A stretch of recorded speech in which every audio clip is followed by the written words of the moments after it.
Good afternoon and welcome to another Crow's Mojo. Today I'm going to show you some kits that I've opened that I'll be working on over the next few days for Jewellery Maker TV. I'm going to show you one kit. I've already done one. I might give you a sneak peek in a little bit, but I thought I'd share with you my initial thoughts when I see the colours and the materials and see where we go from there. So first thing I noticed when I open this bundle, if I just hold these things up, is the colour. So the colours are beautiful. We've got those gorgeous, this combination, this turquoise and red, I think there's nothing more fun and vibrant actually than this colour combination. Actually, when I first started making jewellery, this was initially my first pieces, or my first collections then were done with turquoise and red coral.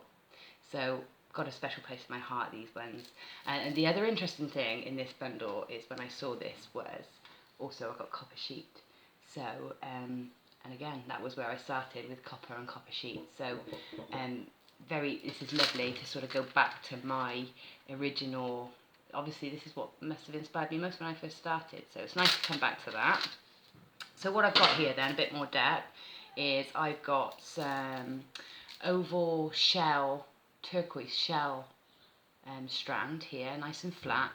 So thinking about these in terms of the beautiful colour, but other properties are they're nice and lightweight, so I can think about being bold with these without being too heavy. Then these are shell nuggets and they're dyed red, but there's a very pinky hue to them. And again, they're very lightweight. They're lovely shape, which is going to give me lots of texture. So at the moment I can create volume and texture and still stay lightweight. So this is how my mind is working when I'm opening these things. I'm thinking about the colour, the shape, what opportunities I've got with these. So initial thoughts, great, this is texture. Then I've got two strands of opal here. I've got this lovely pale ballet pump pink strand of opal, just the most beautiful glow with opal. And actually this time of day is actually sort of just gone 5 in the evening, springtime, and the sun's just sort of very low now in the sky, and this is for me the favourite time to see opal because it really glows at this time of day, almost like it's got candlelight on inside. So again, opal's nice and lightweight. It's a silica, so it's quite a lightweight gemstone. So this is great, and also that beautiful colour. So this is sort of in the same palette, but obviously they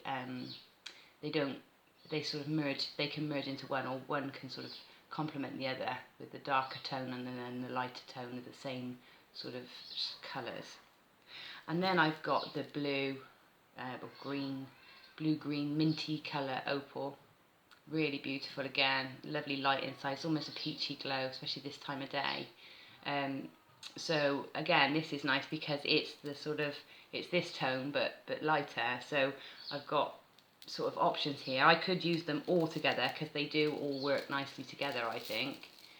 Or I could use sort of the pinks together and the blues together, or the brights together and the lights together. So there's a few options there, but overriding here is my thought about how lightweight they are and the different textures I've got. These being flat as well also gives me the opportunity to put them onto the copper, because I have copper sheets. This gives me the opportunity to sort of sit them onto it, which is nice. As a round bead or a rounded bead or gem won't sit flat, and so you haven't got the same opportunities. So this is all looking good, and then suddenly I've been thrown a curveball. So I'll show you what it is, and sort of tell you my thinking on what I'm going to do about it. So I've been given some chatons. So for those of you who don't know, let me take some out of the packet. These are Swarovski crystal gems, or crystals, and they are foil backed. And they have a coulée back, so they're not flat back.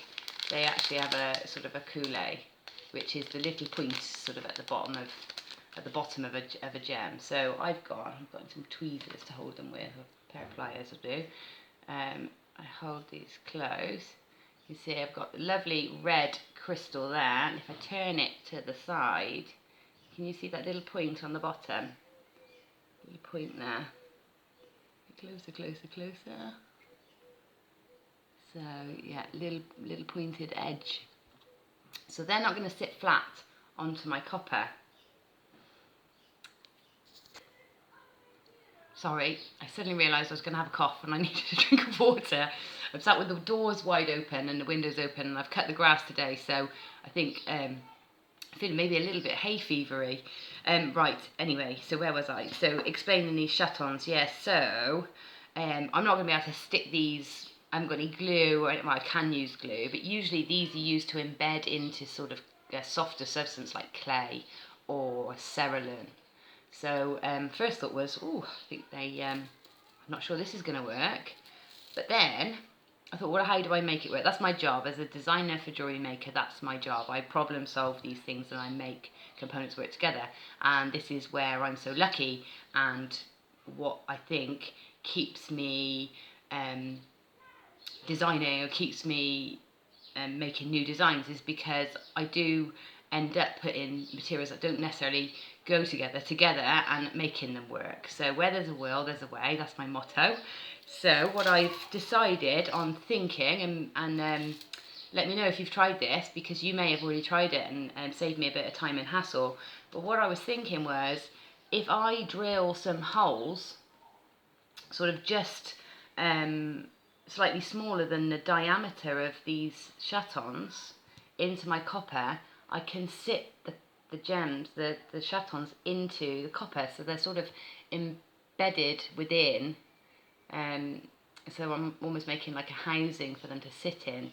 Now to do that, I'm thinking I might need to layer up the copper a couple of times, but I reckon I can make it work. So you know, I had the option to take them out, but I think this is where new stuff happens. So I'm gonna give it a go, and I'm gonna keep you posted on how it works out. So at the moment, I'll tell you my initial ideas are, I'm going to cut bigger ovals to sort of surround these, so that I make sort of a necklace that connects together, and then around the ovals I'm going to encrust with the crystals and embed them in. So that's the idea at the moment, that's where it's taking me, and then I'm thinking, well, I'll see how that looks, and if that looks great, or if that's working, I may even add these on sort of as to add a bit of texture, maybe make it more, I don't know, more tribal in style. So quite excited actually. I haven't had a fresh challenge like this that's really sort of got me problem solving in quite such a way for a while, and I love problem solving. That's what I've always said, that's part of why I love design, is because it is solving problems and making my brain tick and think outside the box helps me come up with something new. So there's my little insight in Mojo today. I'll just give you a quick sneaky peek of a piece I finished today for the same show. So this is for the 11th of April, being aired at 1 p.m. until 5 p.m. And it's the rainbow show. So taking inspiration from the shape of a rainbow, let me just show you this piece. So I've gone for sort of, we call this Bombay rainbow. So this is the piece I will be demonstrating on the 11th of April. I think this one's in the 4 p.m. hour, possibly 2 p.m. though, so tune in just in case. But yeah, this one, I'm really pleased with this one. It evolved nice and slowly. It took a bit of time to put together, but oh, it was so enjoyable making this and seeing it, all the components, then all put them all together and have a finished piece. So yeah, so this is the piece I'm pretty pleased with. Right, anyway, bye for now. I'm going to go and have some tea and enjoy the sunshine whilst it's still out. Have a lovely weekend making if I don't see you before then. And please feel free to comment if you've ever tried putting the chatons in the copper. I'd love to know. So anyway, thanks for watching. See you soon. Bye.